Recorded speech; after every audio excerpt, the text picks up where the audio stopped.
dar continuidade ao nosso estudo nos Dez Mandamentos, mas antes de tratarmos dos mandamentos, antes de tratarmos do oitavo mandamento propriamente dito, vamos fazer uma breve recapitulação sobre a natureza e a estrutura do Decálogo. Como os irmãos sabem, os Dez Mandamentos, também chamado de Decálogo, ele é a forma resumida da lei moral de Deus. Os Dez Mandamentos são a forma resumida da lei moral de Deus.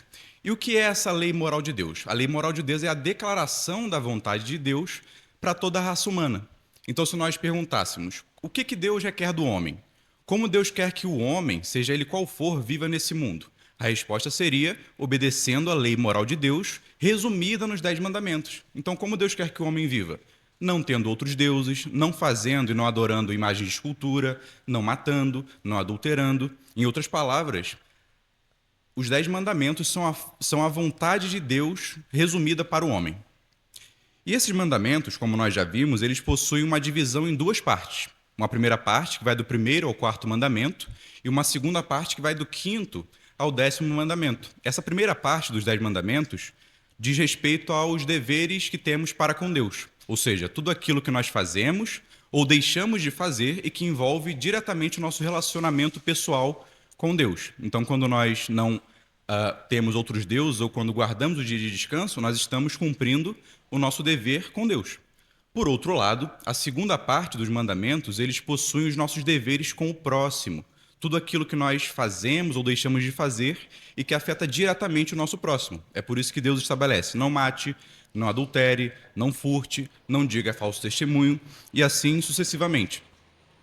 Essa divisão dos 10 mandamentos em duas partes, ela pode ser encontrada nos nossos símbolos de fé. Nós encontramos no Catecismo de Heidelberg, nós a encontramos no Catecismo Maior de Westminster, mas essa divisão ela não é uma criação dos teólogos reformados. Na realidade, quem estabeleceu essa divisão dos 10 mandamentos em duas partes foi o próprio Jesus, lá em Mateus capítulo 22. Vamos ler? Mateus capítulo 22, versículos 34 a 40.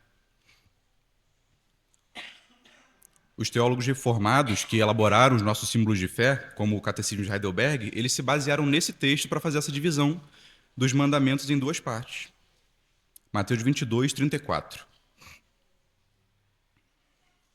Algum irmão pode ler, por gentileza? E os fariseus, ouvindo o que ele fizera, Mateus 22, 34 a 40, versículo 34 a 40. reuniram-se no mesmo lugar e um deles, doutor da lei, interrogou para experimentar, dizendo: Mestre, qual é o grande mandamento na lei? E Jesus disse-lhe: Amarás o Senhor teu Deus de todo o teu coração, de toda a tua alma, de todo o teu pensamento. Este é o primeiro e grande mandamento. E o segundo, semelhante a este, é: amarás o teu próximo como a ti mesmo. Destes dois mandamentos dependem toda a lei e os profetas. Obrigado.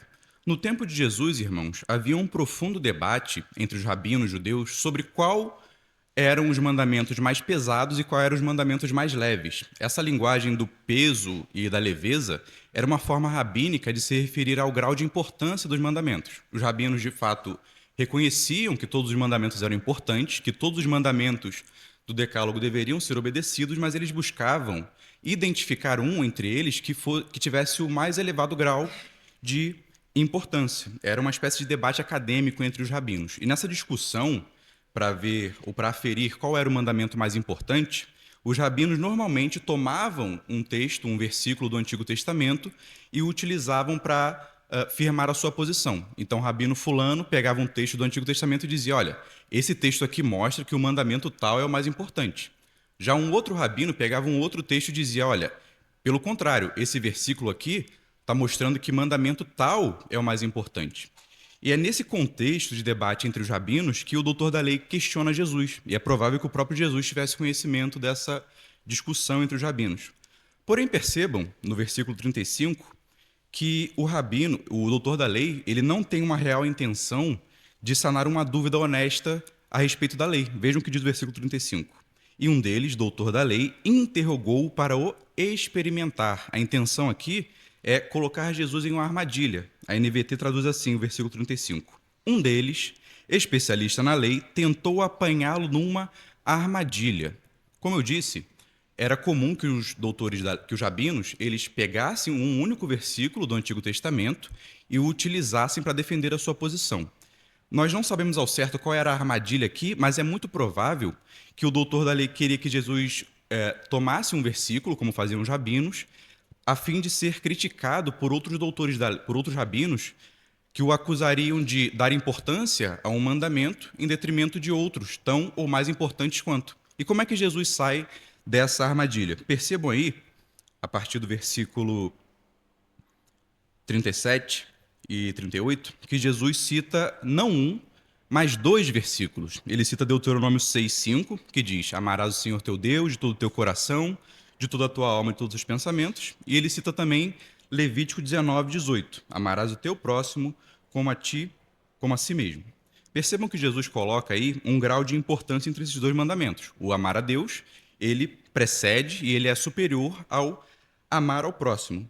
Porém, irmãos, devemos notar que, embora Jesus traga dois mandamentos aqui, na realidade é um mandamento. Qual é o mandamento aqui que Jesus traz? O grande mandamento que Jesus traz. Qual é a semelhança entre os dois mandamentos que ele coloca aqui?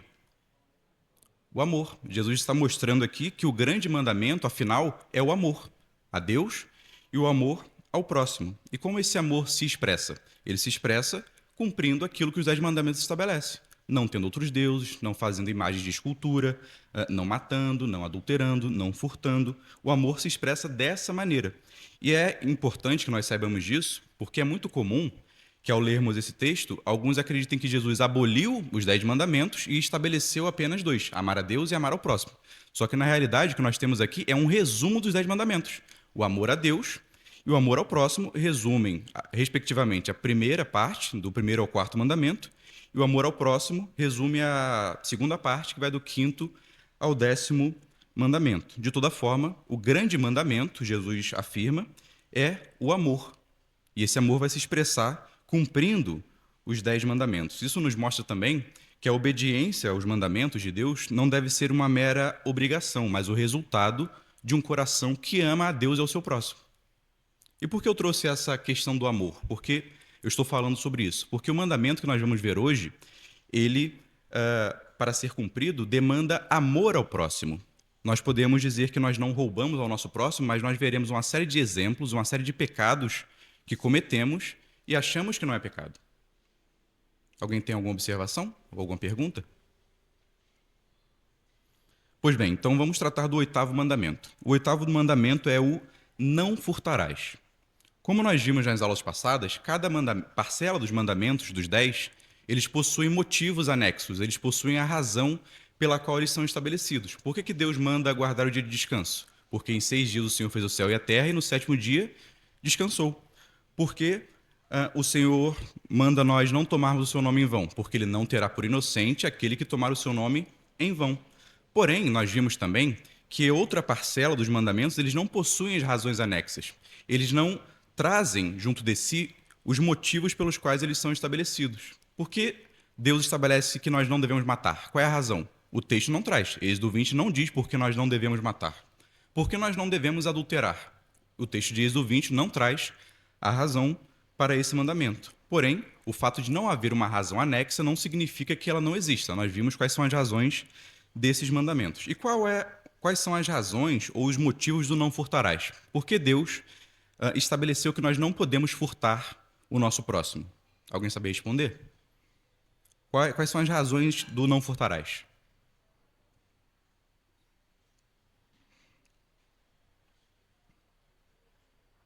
Ninguém?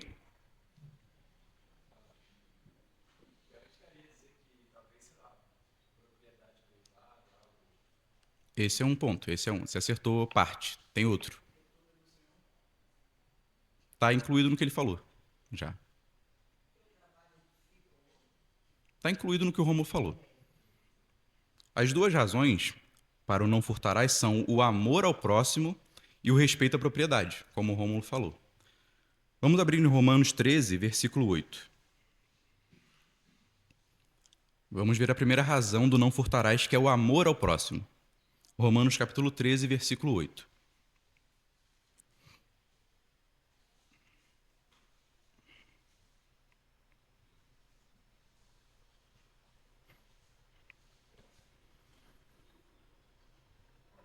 Pode.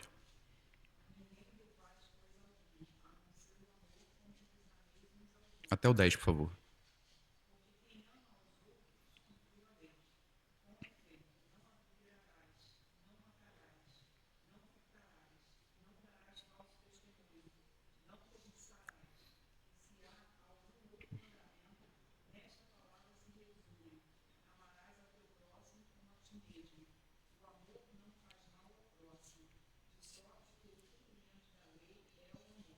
Percebam que nessa passagem o apóstolo Paulo ele está impelindo os seus leitores a amarem o seu próximo. O próximo aqui não se reduz meramente aos irmãos em Cristo. O próximo aqui é qualquer pessoa. Qualquer um que cruze o nosso caminho é o nosso próximo no contexto dessa passagem de Romanos.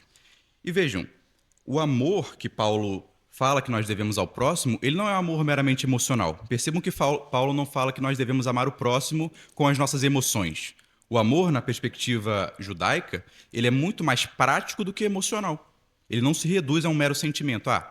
Jesus não fala ame o seu próximo, que reduzindo esse amor a um sentimento. Eu amo meu próximo, eu acho ele muito legal e eu amo ele. Não. Jesus fala que nós devemos servir ao nosso próximo, servir aos nossos irmãos. É um amor que se expressa de meio prático. E como o amor que o apóstolo Paulo fala que nós devemos dedicar ao próximo se expressa?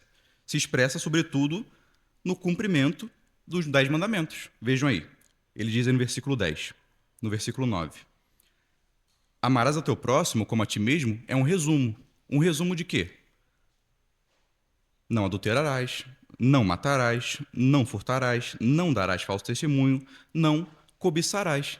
Então, o amor ao próximo se expressa no não furtá-lo, no não matá-lo com palavras ou com atitudes, no não dizer falso testemunho contra o nosso próximo. É dessa maneira prática que o amor bíblico ele vai se expressar. Então, notem, a partir disso, que nós não devemos furtar pelo medo de sermos punidos ou pelo medo de sermos mal vistos. Nós não devemos furtar porque nós amamos o nosso próximo. É essa a razão máxima para nós não furtarmos, o amor ao próximo. O segundo motivo foi o que o Rômulo trouxe, que é o respeito à propriedade. E o respeito à propriedade, a ideia de propriedade privada, ela é uma decorrência da doutrina da imagem de Deus. O que é a doutrina da imagem de Deus? Lá em Gênesis capítulo 1, o autor fala que Deus criou o homem à sua imagem e semelhança. O que isso significa? No contexto ali do Antigo Oriente, onde Gênesis foi escrito, havia a concepção de que os reis eles eram imagens de Deus no sentido de que eles eram os representantes de Deus na Terra. Eles eram meio que mordomos que representavam a divindade. Assim como a divindade governava o universo, o rei governava na Terra.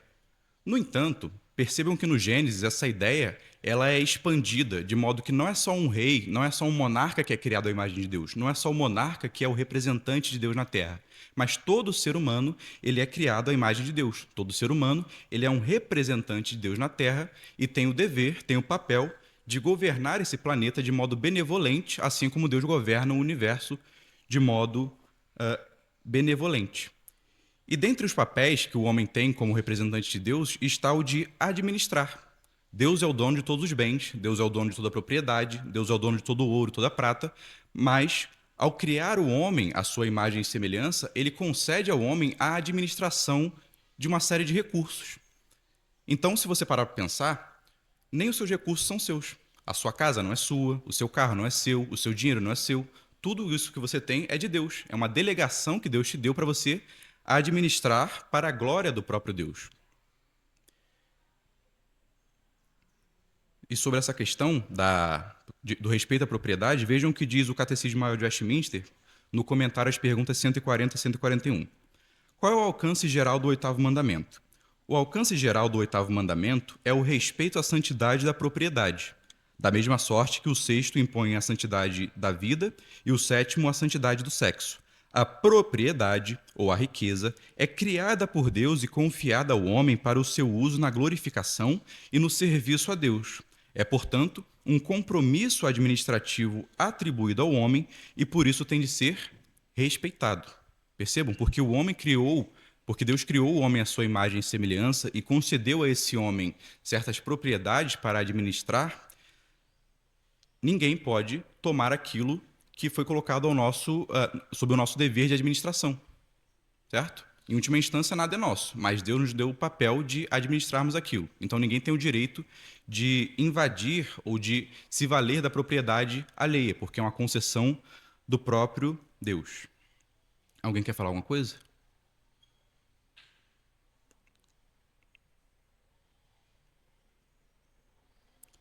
Então, vamos ler a pergunta 110 do Catecismo de Heidelberg. Vimos que as duas razões do não furtarás são o amor ao próximo e o respeito à propriedade que Deus concede aos homens criados à sua imagem. Agora vamos ler a pergunta 110 e compreendermos alguns pecados que são proibidos por esse mandamento. Pergunta 110 do Catecismo de Heidelberg. Diz o seguinte: o que Deus proíbe no 8º mandamento? Deus não somente proíbe o furto e o roubo. Percebam aí aquele princípio de que os mandamentos eles dizem mais do que o texto. Ele não se reduz apenas a se valer da propriedade material alheia. Ele vai além. Vejam o que ele diz. Mas também classifica como roubo todos os maus propósitos e as práticas maliciosas através das quais tentamos nos apropriar dos bens do próximo, seja por força, seja por aparência de direito, a saber, falsificação de peso, de medida, de mercadoria e de moeda, seja por juros exorbitantes ou por qualquer outro meio proibido por Deus. Também proíbe toda a avareza, bem como todo abuso e desperdício de suas dádivas. Notem, irmãos, que ele traz alguns exemplos que são muito próprios da época dele. O Catecismo de Heidelberg foi escrito no século XVI e era muito comum isso que ele diz aqui, falsificação de peso, de medida, de mercadoria, de moeda, juros exorbitantes. Ainda hoje existe, mas era muito mais comum a questão do peso e do escambo na época em que o catecismo foi escrito. E, a fim de nós compreendermos o alcance desse mandamento do não furtarás, eu trouxe alguns exemplos que são próprios dos nossos dias, alguns exemplos atuais e alguns pecados que é possível que nós cometamos, muitas vezes sem saber que estamos violando o 8º mandamento. Então, o primeiro princípio que nós devemos compreender é que os bens do nosso próximo não envolvem somente a propriedade material. Os bens do nosso próximo envolvem também o tempo, o esforço e as ideias do nosso próximo. Então, nós podemos furtar tempo, nós podemos furtar bens materiais, furtar esforço e recursos e ideias do nosso próximo. Vamos ver alguns pecados proibidos, então. Uma forma de violar o não furtarás é não trabalhar adequadamente. E por que isso viola o 8º mandamento? Porque não trabalhar adequadamente é uma forma de furto. Porque uma vez que eu não trabalho adequadamente, uma vez que eu faço corpo mole, eu enrolo no meu trabalho e não atuo de maneira suficiente como eu poderia, eu estou ganhando uma retribuição por um trabalho que eu não fiz. Eu estou, em última instância, furtando o meu empregador. Ele está me pagando um valor X por um trabalho que eu não desenvolvi adequadamente. Isso é uma forma de furto. Não trabalhar adequadamente é uma forma de furtar aos nossos empregadores. Por outro lado, se nós somos empregadores, é possível também que nós furtemos os nossos empregados. Como a gente pode fazer isso? Não pagando o valor que lhe é devido, atrasando o seu pagamento. Atrasar o pagamento do empregado é furto. Por quê? Porque a pessoa, ela dedicou a sua força de trabalho, a pessoa, ela se esforçou para ter aquele dinheiro e no final da semana, na sexta-feira ou no sábado, ela não recebe aquilo que foi combinado. Isso é furto. Nós estamos furtando os nossos empregados. E além de ser furto, visto que o salário ele tem o caráter alimentar, nós também estamos colocando e violando o 6º mandamento, o não matarás. Nós estamos privando o nosso empregado do seu alimento, do seu sustento, da sua família, de pagar as suas contas. Nós estamos violando 2 mandamentos quando nós não pagamos os nossos funcionários. Em 1 Timóteo 5, o apóstolo Paulo fala sobre os presbíteros que se dedicam e ele afirma que digno é o trabalhador do seu salário. Esse é um princípio que deve nortear a nossa atuação enquanto patrões ou empregadores, no sentido de que nós devemos pagar os nossos funcionários adequadamente, no prazo, no valor certo, a fim de que Deus seja glorificado e nós não cometamos um pecado. Pode falar.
Não emitiu nota, não?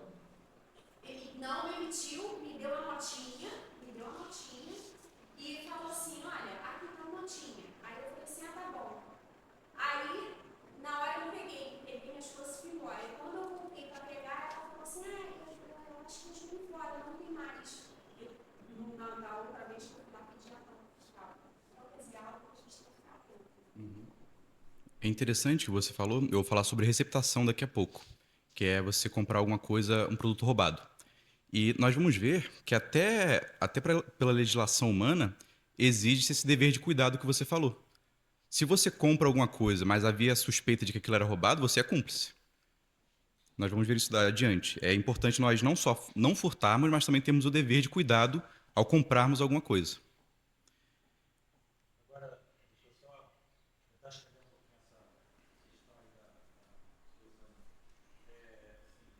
Me pergunta, o que eu faria no lugar dela? Aí eu faço a pergunta, alguém faria diferente? Não, o que ela fez? Não? Procuraria falar com a dona. Eu não falaria com a pessoa que roubou. Eu provavelmente pegaria o cartão, telefonaria direto para a dona, entendeu? E eu procuraria falar com ela sem que eles soubessem, fazer uma denúncia anônima e pronto. Porque eu acho que, assim, de certa forma, é um risco que você correu Foi exatamente o que ficaram falando. falando direto com eles. Às vezes a gente tem uns filminhos de linguagem vetorial, às vezes acontece da mulher chegar lá para o sujeito assim, eu vou denunciar você, eu vou fazer isso com você, não sei o que, tá só ela e ele normalmente, eu vou denunciar você. Você enfia naquele. E eu estou constrangida, porque ele falou assim, ele não olhava para mim e falou assim, não, fica tranquilo que saiu outra conta. Aí eu falei, eu sei que não é outra conta, você não vai fazer isso não, porque se você for comigo, você pode fazer com outra pessoa que vai. Aí eu falei, você já vai ser preso por justa causa. Aí depois eu saí e falei, meu Deus, esse cara vai ter mais de mim, me dá um pau. Normalmente essas pessoas, assim, elas, tipo um Sérgio Cabral da Silva, vamos falar, né? Foi condenado por 500 e poucos anos de prisão, quanto mais alto o sujeito, menos ele fica preso, né? A gente já sabe disso. Aí sai, e aí em vez de ele se emendar, ele continua fazendo as mesmas coisas. Né? A mesma coisa que está acontecendo aqui. Ou seja, essas pessoas, elas não têm capacidade de se envergonhar. Elas não têm capacidade, grande parte delas, né? Elas não têm capacidade de se emendar. Elas vão continuar fazendo. Ela não denunciou para a patroa? Tudo bem, vou continuar fazendo, entendeu? Eu ainda tive um desconto de 20%. Adicional de periculosidade. Então, ficou claro que não trabalhar adequadamente e não pagar os funcionários no prazo certo ou na quantia devida é furto. Vamos ao segundo pecado que viola o 8º mandamento. Pode. Então, pensando essa semana, muitas coisas, né? Os impostos que o governo nos cobra podem ser considerados furtos. O pecado contra o 8º mandamento. Com certeza. Eu estava vendo essa semana um empresário que mudou para o Paraguai. Ele estava inclusive em processo de naturalização. Ele estava fazendo uma comparação entre os gastos dele no Paraná, onde ele morava, e no Paraguai. Exemplos rápidos aqui. IPVA, um carro que ele tinha lá, né? Ele falou, aqui no Brasil eu pagaria 4 mil e não sei quantos reais de IPVA. 4.500 reais, arredondado, de IPVA. Né? No Paraguai, é 200. Mesmo caso. E aí ele faz uma conta. Com essa diferença, eu pago não somente o IPVA do Paraguai, mas toda a gasolina que eu gasto durante o ano e ainda mais uma troca de pneus. A energia elétrica, eu gastava no Paraná, R$450. No Paraguai eu gasto 60. E isso com um ar-condicionado ligado de 24 horas por dia, 6 dias por semana. Então,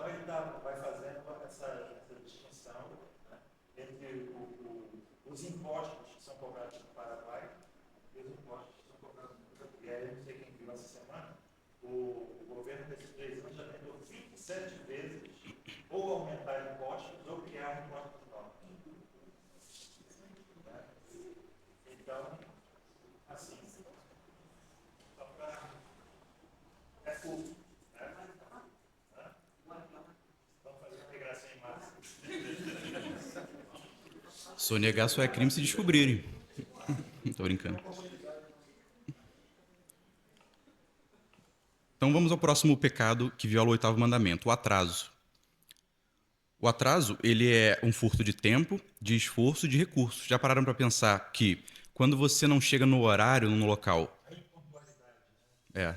impontualidade. Quando você chega num local combinado no horário e você chega atrasado, você está mentindo, você está furtando o tempo daquelas pessoas e, por exemplo, numa escola dominical. Não é indireto para ninguém, tá? Mas é o meu pecado é o pecado de vocês. Também já cheguei atrasado na escola dominical. Mas estou falando de atraso costumeiro.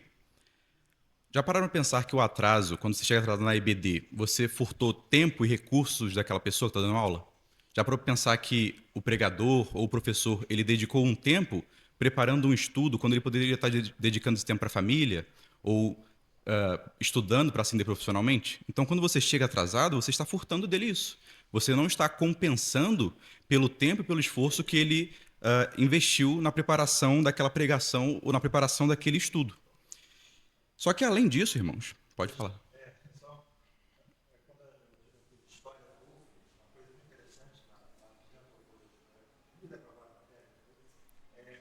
Na cultura ibérica, o atraso é, digamos assim, uma forma de você dizer que você é superior a outra pessoa. Então, quanto mais você ascende da escala social, mais você deixa uma pessoa esperando por você. Deu uma autoridade, você vai lá, marca um juiz, 10 horas. Aí atendido só 2 horas depois. Médico, marca a consulta, tantas horas. Aí espera sei quantas horas para ser atendido. Então, quanto mais a pessoa ascende, mais, de certa forma, arrogante ela se torna e ele demonstra nessas pequenas coisas. Eu ia falar sobre isso.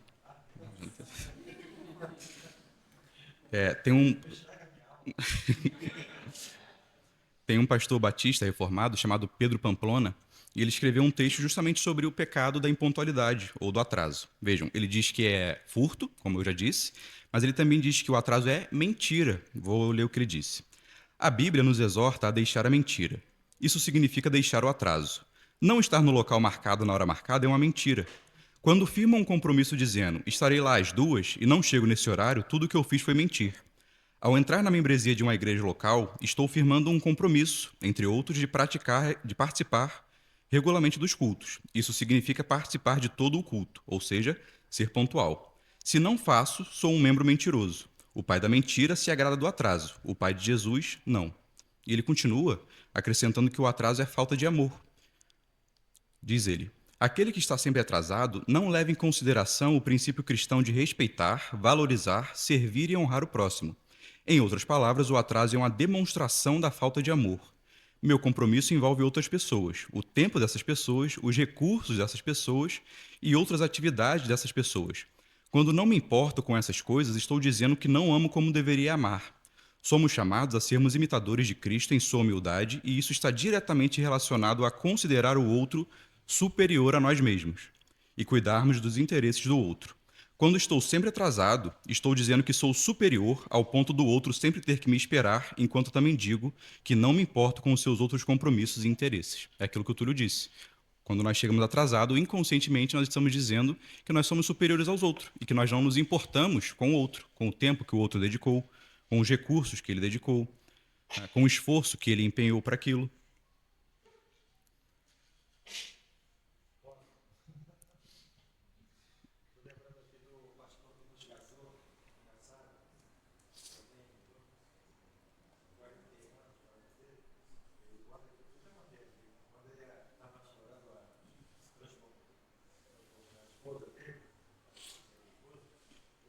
Marcou um cinema com ela,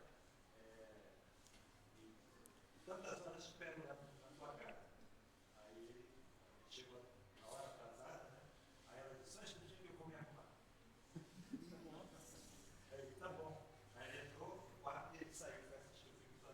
Isso. E casou com ela.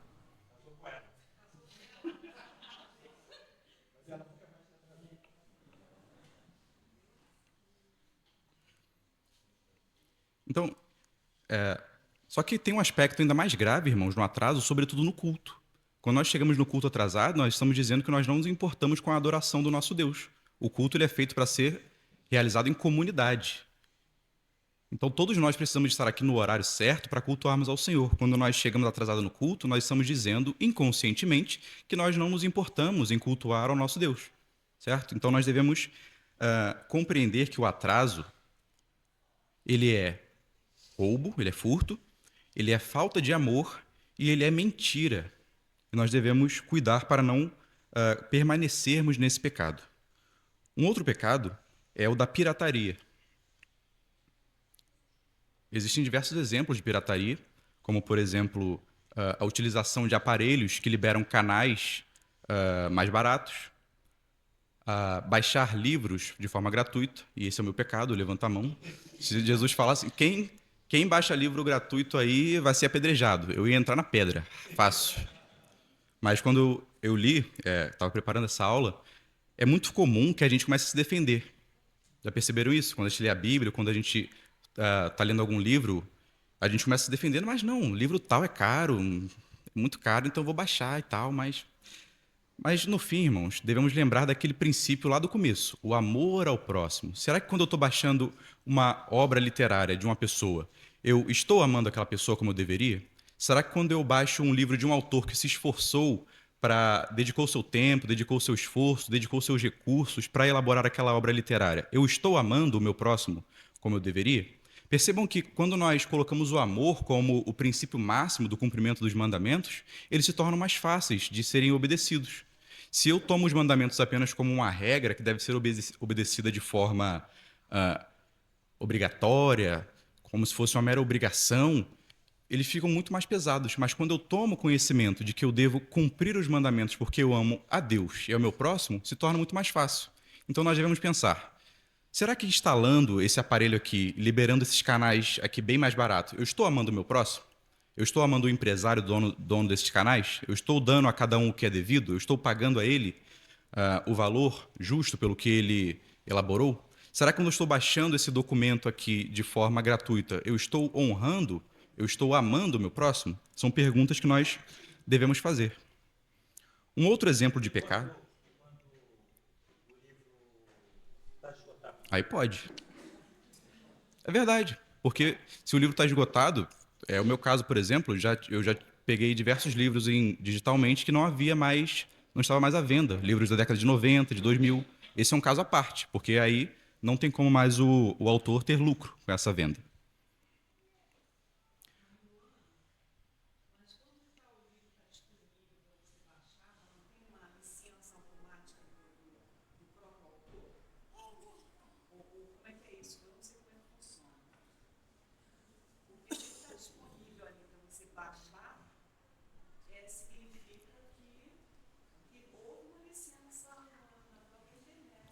Não necessariamente.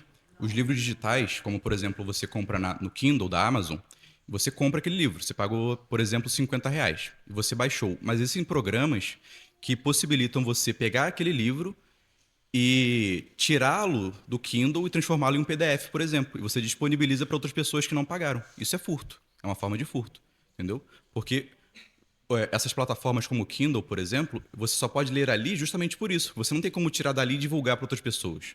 Você pagando ali para o Kindle, você está pagando a pessoa pelo seu trabalho. Agora, você baixando um livro que não foi licenciado pelo autor é uma forma de furto, porque você não está pagando.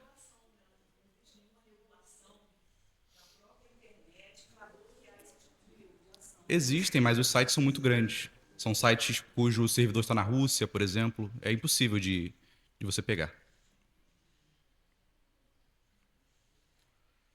Outro exemplo de pecado é a receptação. Foi o que a Josane falou. É você comprar algo, produto de roubo. Veja, quando você participa, quando você compra algo que você sabe que foi produto de roubo, você está participando indiretamente daquele roubo. Você está participando indiretamente daquele furto. Ah, mas eu não sabia. Mas vejam, irmãos, como eu disse, a própria legislação penal brasileira, ela afirma que se havia a possibilidade de você saber, e mesmo assim você comprou, você vai ser indiciado pela receptação. Como temos esses indícios? Por exemplo, uma pessoa vem te vender um carro por um preço muito abaixo do mercado. Uma pessoa comum, uma pessoa normal, vai desconfiar. Ué, como um carro desse está nesse valor? É algo que você deve desconfiar. É o dever de cuidado que você deve ter nos seus negócios. Quando eu devo comprar alguma coisa, quando eu compro alguma coisa, eu devo cuidar para não comprar algo roubado, pois se eu comprar, eu estarei participando desse crime, certo? Pode falar.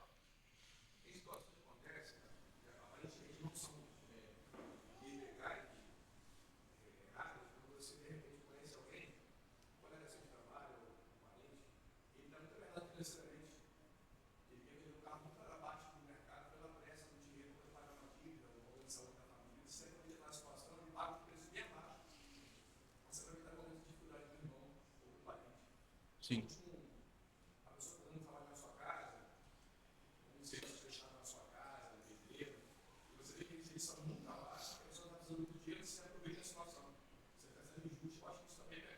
Uhum.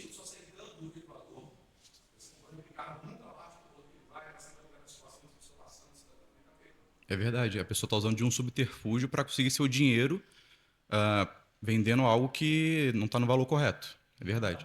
No caso, quem compra é que está pegando, não quem vende. Sim. Ah, eu achei que ele estava falando que... Muito abaixo do valor que ele vai, porque eu estou passando por necessidade. Ah, sim, eu vou falar sobre isso também. Vou falar sobre isso. Vou falar especialmente da venda nesse caso. Vai se incluir no que o André falou.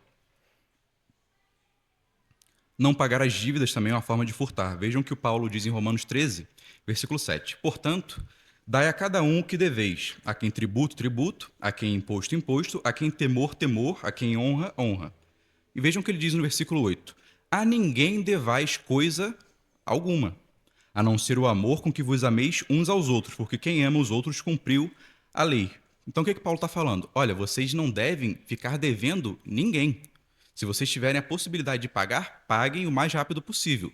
E vocês só podem dever uma coisa, o amor. E por que Paulo fala que nós devemos ficar devendo o amor? Porque nós devemos dedicar tanto amor, mas esse amor nunca será suficiente. Nós devemos dedicar mais e mais ao longo da nossa vida. Nós nunca esgotaremos a nossa dívida de amor com o nosso próximo, com os nossos irmãos e com o nosso próximo. Um outro pecado é o pegar emprestado e não devolver. O Salmo 37, 21 diz: os ímpios tomam emprestado e não devolvem. Percebam que o salmista está dizendo que você pegar algo emprestado e não devolver é coisa de ímpio. Não é coisa de crente, não é coisa de um discípulo de Jesus. Quando você... esse é o maior mal do século. Quando você pega emprestado, e se você lembra que você pegou emprestado e não devolveu, devolva o mais rápido possível, para você não permanecer nesse pecado do furto. Você está furtando o bem de uma pessoa. Tem um outro pecado aqui que eu não soube intitulá-lo, então eu usei o título Achado não é roubado.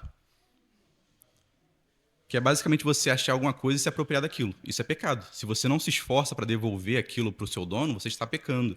E existe um princípio que nós encontramos em Levítico que diz o seguinte: e disse o Senhor a Moisés: se alguém pecar, cometendo uma ofensa contra o Senhor, enganando o seu próximo no que diz respeito a algo que lhe foi confiado, ou deixando como penhor ou roubado, ou se lhe extorquir algo, ou se achar algum bem perdido e mentir a respeito disso, ou se jurar falsamente a respeito de qualquer coisa, cometendo pecado, quando assim pecar, tornando-se por isso culpado, terá que devolver o que roubou, ou que tomou mediante extorsão, ou o que lhe foi confiado, ou os bens perdidos que achou, ou qualquer outra coisa. Fará restituição plena, acrescentará a isso 1/5 do valor e dará tudo ao proprietário no dia em que apresentar a sua oferta pela culpa. Percebam que o autor está dizendo o seguinte: se você achar alguma coisa do outro, você deve devolver. Se você achar essa coisa e não devolver e depois descobrirem, você deve devolver e acrescentar 20% naquilo. Então vamos tomar um exemplo. Imagine que você acha um telefone estimado no valor de R$2.000. Você tem o dever, enquanto cristão, de devolver, de buscar de todas as maneiras possíveis devolver aquele telefone para o seu dono. E não é só devolver no sentido de, vou devolver, mas não queria. Você tem que ligar para a pessoa, você tem que tentar buscar todos os meios possíveis para comunicar o dono. Não é ligando, tomara que não atenda para eu ficar com o telefone. É ligar no sentido, olha, eu espero que eu consiga contatar essa pessoa porque eu amo o meu próximo. O meu próximo talvez precise desse telefone. Talvez esse telefone seja o objeto do trabalho dele. Talvez seja algo que ele use para se comunicar com a família dele. Então, porque eu amo o meu próximo, eu vou devolver aquilo que é dele, aquilo que não é meu. Somente quando não houver a possibilidade, de fato, de nós devolvermos, somente quando nós tentamos todos os meios possíveis de devolver e não conseguimos, aí, de fato, nós podemos nos apropriar daquilo. Pode. A Bia era pequenininha e a gente morava na Tijuca. Aí um dia, não me lembro direito qual dia, a gente estava passando assim, tinha umas árvores assim, e a gente olhou assim, tinha 50 reais na época, era dinheiro pra caramba, hoje nem é tanto.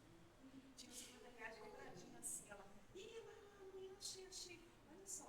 Aí eu falei assim, tá, vamos fazer o seguinte, vamos ficar ali tinha uma farmácia na esquina, vamos ficar na farmácia, vamos ver se vai alguém desesperado voltar procurando. A gente ficou ali uns 10 minutos, mais ou menos, não apareceu ninguém. Ela, opa, não veio ninguém. Vamos lá, vamos embora, vamos pro nosso vídeo. Eu falei assim, não, vamos fazer o seguinte, eu na época, nem sei se eu fiz certo, se a gente vai pegar esse dinheiro, a gente vai voltar lá para o gasofilar, as ofertas, né?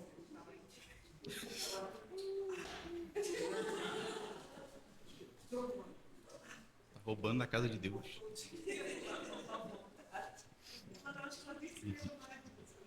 Engraçado. Vamos ficar esperando para ver se vai aparecer alguém desesperado. Porque às vezes você, nós mulheres, que nossa bolsa parece um baú, né? A gente vai tirar uma coisa e cai outra. Se vai aparecer alguma louca aqui procurando, né? Às vezes com dinheiro que vai fazer falta, né? Mas não apareceu, então ela, opa, que beleza! É muito engraçado isso. Mais alguém? Tem um pecado aqui, irmãos, que eu achei interessante, que é a propaganda enganosa. E ela se aplica, sobretudo, a nós que somos comerciantes ou que temos algum tipo de negócio. E basicamente, a propaganda enganosa, ela é uma violação ao 8º mandamento, ela é a forma de furto, porque você está divulgando o seu produto com uma qualidade ou com uma qualidade, de fato, que ele não possui. Tem uma rádio evangélica em que constantemente tem um propagandista que ele vende ora pro nobis. E ele divulga aquilo como se fosse a cura para o câncer. Não, ora pro nobis, os nossos clientes aqui, a gente já teve 20 clientes que deixaram de fazer cirurgia só com o nosso remédio. Isso é propaganda enganosa e também isso é violação ao 6º mandamento.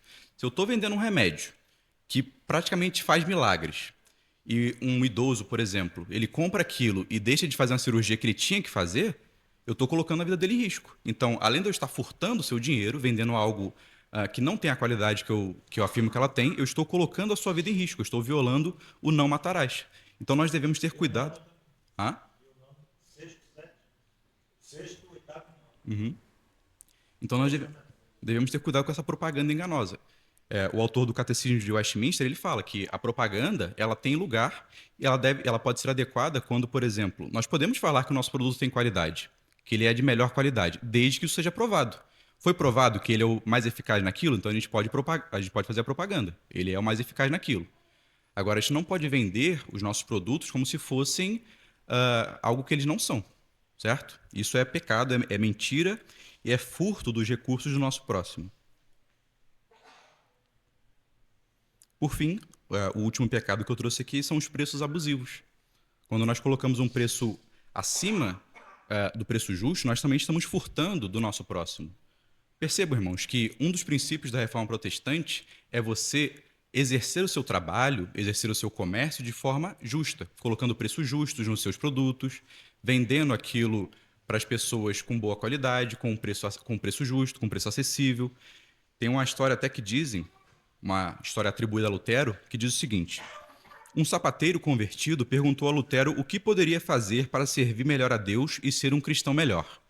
Lutero respondeu: faça um bom sapato e venda por um preço justo. Então, É pecado, por exemplo, eu comprar na fábrica algo no valor de R$ 100 e vender aquilo para uma pessoa no valor de R$ 1.000. Isso é um preço completamente injusto. Eu devo fazer aquele cálculo ali do preço que eu paguei, dos impostos que tem naquilo e uma margem de lucro que me permita viver. Mas não algo abusivo, porque isso também representa um roubo ao nosso irmão, ao nosso próximo, aqueles a quem nós devemos dedicar amor de forma prática. Acho que nesse sentido, um pecado correlato a esse é o monopólio. Não sei se você ouviu falar sobre isso. Não, isso não. Porque fala muito do capitalismo e lucro, ele está exagerado, mas o próprio mercado, quando você tem uma livre concorrência, faz com que quem cobra um preço muito extorsivo acabe falindo, né? Porque sempre vai ter um concorrente que vai cobrar um preço menor. Então, quando você não tem concorrência, ou seja, um monopólio de qualquer coisa, né? Como, por exemplo, companhia de ônibus, que tem cada uma na sua região sem concorrência, né? Ou o cartel, né? A economia cartelizada. Você agora, por exemplo, uma vez quando os postos de gasolina, os donos se reuniam para todo mundo cobrar o mesmo preço. E uma vez um foi cobrar um preço inferior, parece que tentaram até na justiça contra ele, que tinha aqui no Brasil. Ganha, né? Ou seja, quando você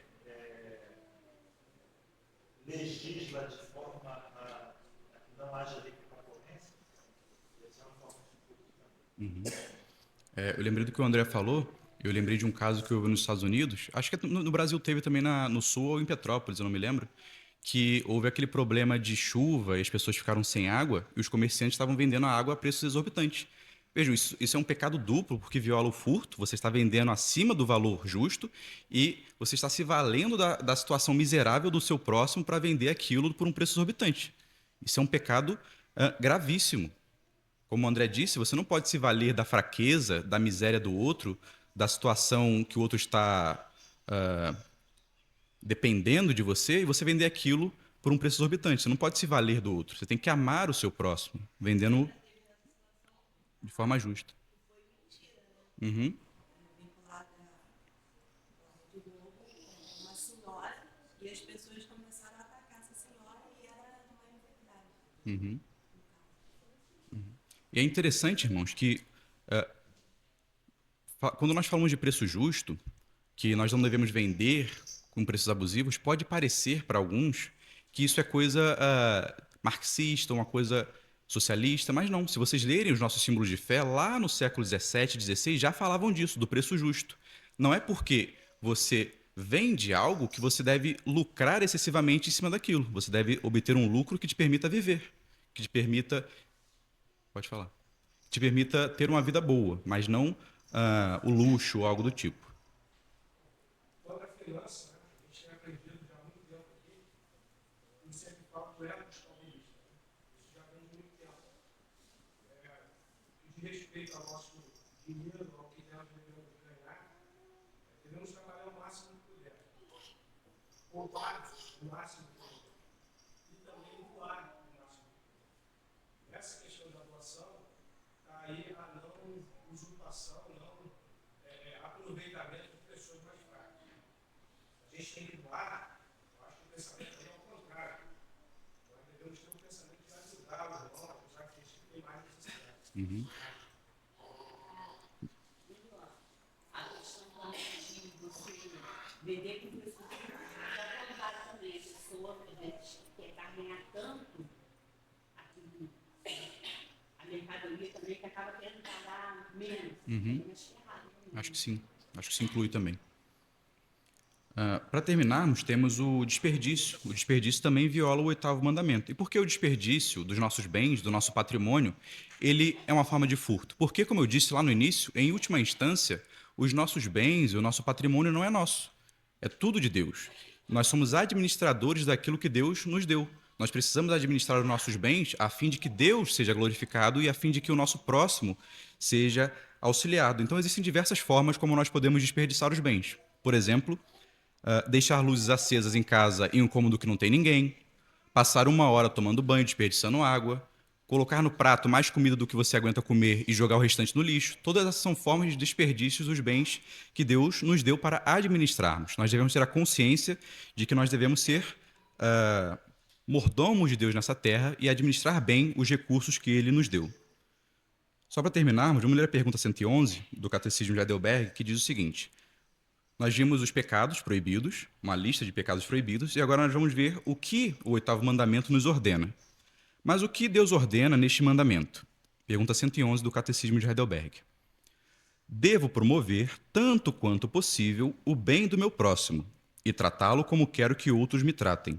Além disso, devo fazer fielmente meu trabalho para que possa ajudar ao necessitado. Existe um princípio bíblico, irmãos, que é o seguinte: o contrário de furtar na Bíblia não é não furtar.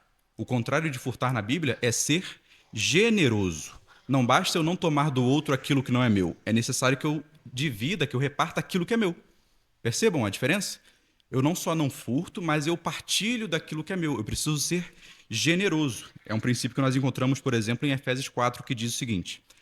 Vejam o que Paulo diz. Aquele que furtava, não furte mais.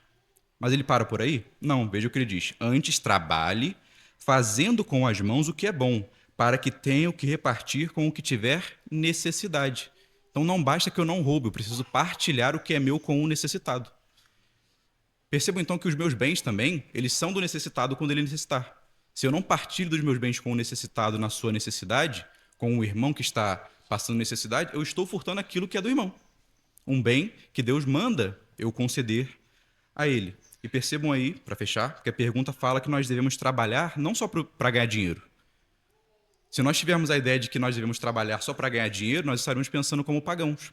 Trabalhar só para ganhar dinheiro é coisa de pagão, não é coisa de cristão.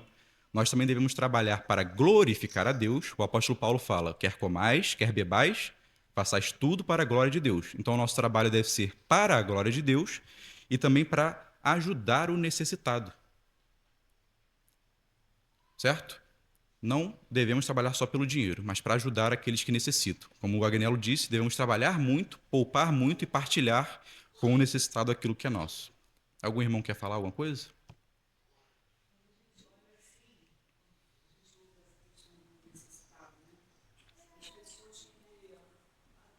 Vira até um comércio, né?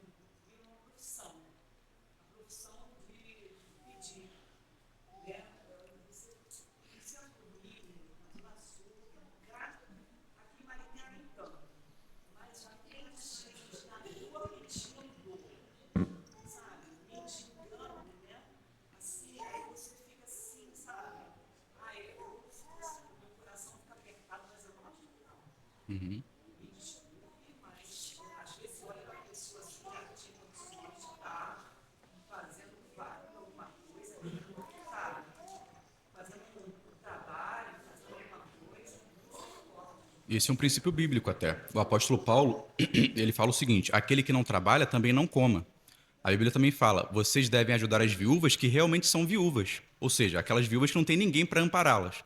Ah, a viúva tem um filho que pode sustentá-la. Quem tem que sustentar a mãe é o filho, não é a igreja. A igreja ela só atua em última instância. Quando aquela pessoa não tem condições nenhuma, a pessoa está passando por uma enfermidade que a impede de trabalhar, a igreja ajuda. Agora, a pessoa tem a capacidade de trabalhar e vive às custas da igreja, ou vive às custas de assistencialismo, não é dever da igreja ajudar.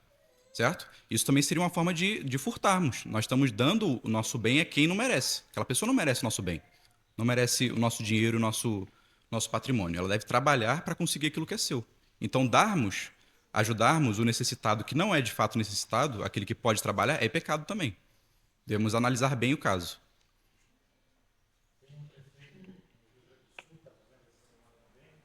Ele está num programa de emprego na cidade e ele oferece primariamente para quem tem Bolsa Família.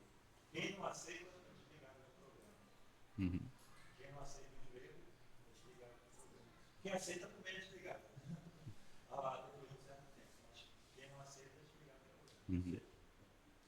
Acho que alguém fala do pobre, esqueci agora do pobre justo. Tem pobres que são justos e tem que ser ajudados. Tem pobre e é pobre porque preguiçoso, porque é pecador. E não por causa do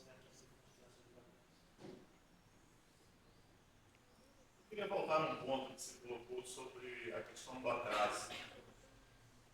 No caso de um atraso involuntário, motivo alheio à sua própria vontade, também é pecado? Olha, se você saiu da sua casa adiantado, pronto para chegar adiantado na igreja e por algum motivo aconteceu alguma coisa fora do seu esforço, não é pecado. Agora, é pecado eu não me preparar para chegar cedo, é pecado eu sair quase no horário de chegar, sabendo que eu vou me atrasar. O pecado é não nos importarmos em chegarmos no horário, certo? Mas se acontece alguma coisa, um imprevisto, e o pecado também ele é a recorrência. É a recorrência, é a continuidade. A pessoa sempre chega atrasada em tudo que ela vai. Se uma outra vez você se atrasa, não é pecado isso. Agora, o costume é o pecado do atraso. Uma coisa que nunca atrás, mas o Túlio falou e eu queria tirar essa dúvida, que é uma dúvida que permeia muito tempo. Por exemplo, a gente paga os impostos, é injusto, sim, nós devemos pagar. O Túlio colocou de outros países, é uma dúvida que eu tenho. Mas Jesus, em Roma, no Império Romano, era muito mais injusto. E Jesus falou, dá a César o que é de César. Qual é a referência? Entende o que eu estou querendo dizer? Por exemplo, mesmo que o governo seja um governo injusto, eu tenho que pagar o imposto, porque isso tem a ver com Deus, não com os governos. É o primeiro ponto. O segundo ponto que você colocou, que eu achei bem interessante, isso tudo são dúvidas minhas. Eu faço isso, não faço, fica a palavra do Senhor fala. A outra dúvida, qual necessitar das viúvas? A palavra do Senhor fala que viúva aqui, em uma só, eu estou falando isso porque quando eu era da Igreja de Redenção, o que me deixou surpresa no grupo de mulheres da Presbiteriana de Brasília. O que me deixou surpresa é quando eles pediram, uma igreja que tinha um poder aquisitivo muito grande, quando alguém pedia alguma coisa, eles falavam, é da igreja local? É isso, é aquilo. Aí tinha aqueles pontos todos. Está trabalhando? Quanto tempo está trabalhando? Aí eu ficava assim, mas gente, eles são irmãos. Então essa pessoa sabe fazer o quê? Aí foi o que você colocou. A minha pergunta, quando eu tenho que me revoltar contra o governo? Alguns pastores, eu gosto muito do Túlio, mas tem essas, sempre, ou não sempre, o Túlio não fala isso. Mas tem alguns pastores que falam, né, dos reformados, e a gente tem assistido isso. Não, vamos fazer isso, vamos fazer aquilo. Mas se na palavra, está vendo a minha confusão, que eu acho que deve ser confusão de alguns, se eu tenho o fruto do Espírito Santo e todo ele me leva ao próximo, quando eu posso enfaticamente, eu não vou fazer isso. Isso eu não faço. É um ponto. O segundo ponto é o necessitado.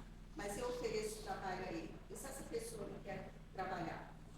Então, eu não vou fazer nada, vou deixar continuar. Essa é a minha pergunta. São duas perguntas, não sei se eu fui confuso. A primeira pergunta, quando é que eu tenho o dever, eu tenho que pagar pelos impostos, é pago. Mas quando é que eu falo, não, isso está demais? A segunda pergunta, é um necessitado, ok, é necessitado, mas a palavra de Deus me dá parâmetros. Que necessitado é esse? Ela dá um perfil de que necessitado é esse. Entende? Essas duas perguntas. Eu não sei se o Túlio entende assim, mas pelo que eu entendo de Romanos 13, o apóstolo Paulo ele fala para você pagar o imposto mesmo quando o Estado é injusto. Pense, por exemplo, no Império Romano. O Império Romano tinha uma forte perseguição aos cristãos e mesmo assim o apóstolo Paulo fala, olha, pague os tributos ao Estado e não deva nada a ninguém. Tanto é que no texto que eu li, a quem tributo, tributo, a quem imposto, imposto, e a quem amor, amor. Então, acho que mesmo nesse caso de impostos exorbitantes, nós temos o dever de pagar esse imposto. Não sei se o Túlio concorda com essa visão, mas acho que é nesse sentido que o apóstolo Paulo trata ali. Acho que a gente pode continuar na semana que vem. Sim, tá, Tá bom. Agora, só uma questão aqui do pobre da igreja. Uma coisa que, quando eu fui diácono, muitos anos, lá na igreja do Cachoeiro, uma coisa que eu percebi é que os irmãos mais, digamos assim, consagrados eram os mais difíceis da gente perceber que eles estavam passando por necessidade.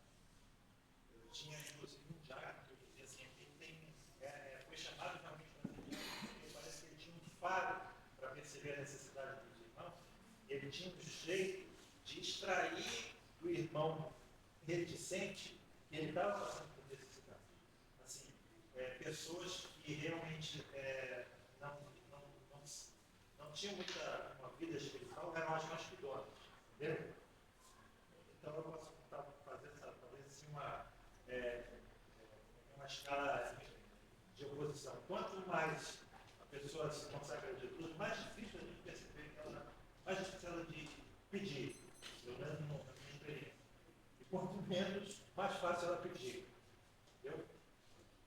As pessoas podem confirmar a regra, mas eu vejo assim. Então, na semana que vem a gente continua. Vamos ficar de pé? Golpes contra a igreja justamente por causa das experiências que a gente tinha lá na igreja. Vamos orar. Senhor Deus, nós te agradecemos, Senhor, por esta manhã, por estarmos reunidos na tua casa para aprendermos a tua palavra, Senhor. Nos ajude a cumprir o grande mandamento, que é o mandamento do amor, Senhor. Ajuda-nos a amar a ti e ajuda-nos a amar o nosso próximo, Senhor, não furtando do nosso próximo, pagando, Senhor, tudo aquilo que o nosso próximo merece pelo seu esforço, pelo seu tempo, pelo seu trabalho, pela sua dedicação. Chegando, Senhor, no horário, nos locais que nós nos propomos a estar, Senhor, que nós possamos fazer tudo isso, acima de tudo, para ti, Senhor, porque amamos a ti e queremos cumprir os teus mandamentos, Senhor. Tu dizes que aquele que te ama guarda os teus mandamentos, e assim nós queremos proceder nessa vida para que tu sejas glorificado, Senhor. Queremos sermos bons empregados, queremos sermos bons empregadores, queremos te glorificar em todas as partes da nossa vida. Ajuda-nos, Senhor, nesse empenho e abençoe-nos no culto que virá a seguir, Senhor. Que a tua palavra entre os nossos corações e nos transforme. Que tu, Senhor, nos ajude a te adorar em espírito e em verdade e que tu sejas mais glorificado, Senhor, na terra, assim como tu és no céu. Esse é o nosso pedido, no nome santo do Senhor Jesus. Amém.